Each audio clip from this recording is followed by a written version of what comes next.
हम जानेंगे अब्दुल कय्यूम अंसारी के बारे में, जो पार्टीशन के विरोधी उन सैकड़ों मुस्लिम शख्सियतों में से एक रही है जिसने ब्रिटिश हुकूमत से आजादी की जंग लड़ी, जिसने मजहब की बुनियाद पर पार्टीशन को खारिज कर दिया और एक ऐसे मुल्क का ख्वाब देखा जहां सब बराबर हों।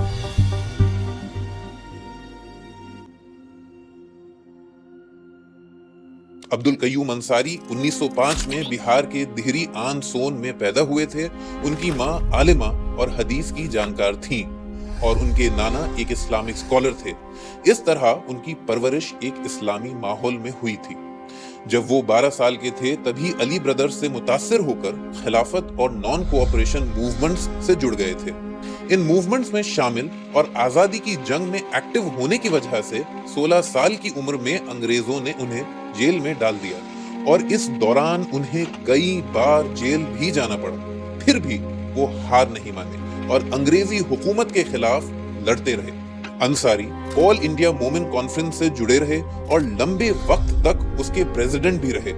दरअसल मोमिन कॉन्फ्रेंस की स्थापना 1926 में कलकत्ता में हुई थी, जिसका मकसद पिछड़े मुसलमानों की सोशल और इकोनॉमिक तरक्की पर जोर देना था।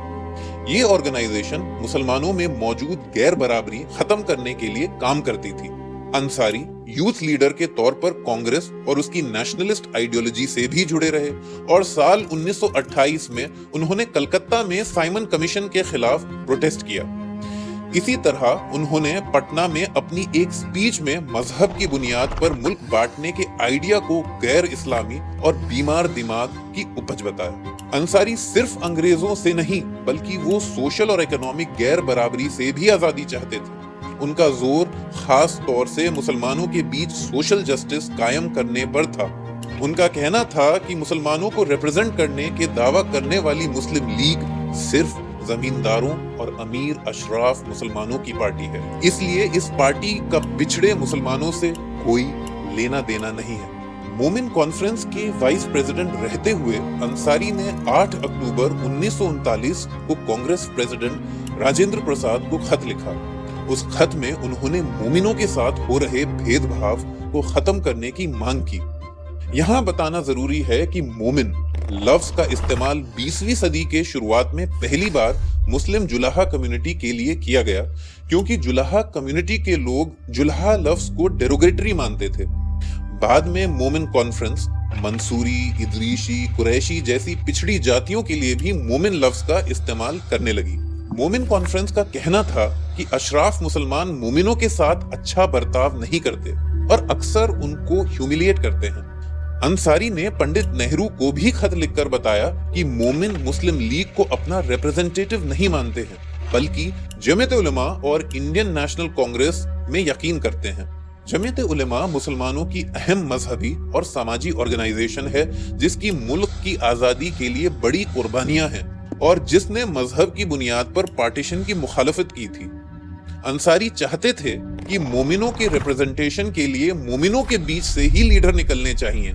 इस तरह वो बार बार बैकवर्ड मुस्लिम्स के रिप्रेजेंटेशन का सवाल उठाते थे। अंसारी सिर्फ मोमिन लीडरशिप उभारने की ही बात नहीं करते थे, बल्कि वो इलेक्टोरल पॉलिटिक्स में भी ज्यादा से ज्यादा मोमिनों की भागीदारी चाहते थे। बात यह है कि आजादी से पहले नागरिकों को लिमिटेड फ्रेंचाइजी दिया गया था, यानी सिर्फ अमीर और पढ़े लिखे नागरिक ही वोट दे सकते थे। इस सिस्टम से मुसलमानों में ज्यादातर अमीर अशराफ मुसलमानों को ही वोट देने का अधिकार था, जबकि गरीब और कम पढ़े लिखे मोमिनों की एक बड़ी आबादी वोट देने के अधिकार से महरूम थी। अंसारी ने मोमिनों को इस चुनौती से बाहर निकालने के लिए मोहनदास करमचंद गांधी और राजेंद्र प्रसाद को टेलीग्राम भेजा।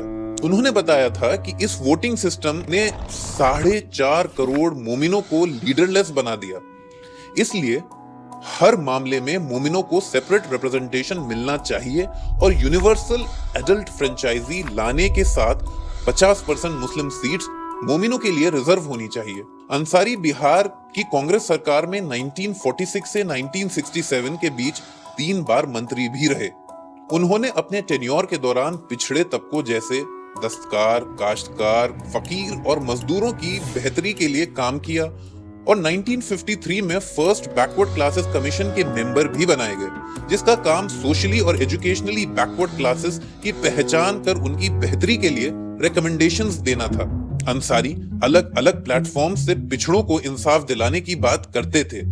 वो अपनी मैगजीन इस्लाह, मसावात और मोमिन दुनिया के जरिए भी पिछड़े तबकों के मुद्दों को एड्रेस किया करते थे। जब 1940 के लाहौर रेजोल्यूशन में मुस्लिम लीग ने अलग मुल्क पाकिस्तान बनाने का ऐलान किया था, तब 21 अप्रैल 1940 को बिहार प्रोविंशियल मोमिन कॉन्फ्रेंस की मीटिंग में अंसारी ने टू नेशन थ्योरी को क्रिटिसाइज करते हुए कहा था कि अगर मुसलमानों के लिए अलग मुल्क बना दिया जाता है तो हिंदुस्तान में जो मुसलमान बचेंगे उनके अधिकारों को प्रोटेक्ट करना मुश्किल हो जाएगा और पार्टीशन के बाद मुल्क का कंट्रोल हिंदू मेजॉरिटी के हाथों में चला जाएगा। मुस्लिम लीग के इस दावे को अंसारी बेबुनियाद मानते थे कि मुसलमानों के लिए अलग मुल्क माइनॉरिटी प्रोविंसेस के मुसलमानों को प्रोटेक्ट करेगा, और कहते थे जिस तरह तुर्की, अफगानिस्तान और पर्शिया जैसे कई मुस्लिम मुल्क हिंदुस्तान के इंटरनल मैटर्स में इंटरफेयर नहीं करते, उसी तरह अलग पाकिस्तान बन भी जाता है तब भी वो हिंदुस्तान की माइनॉरिटी मुस्लिम्स के लिए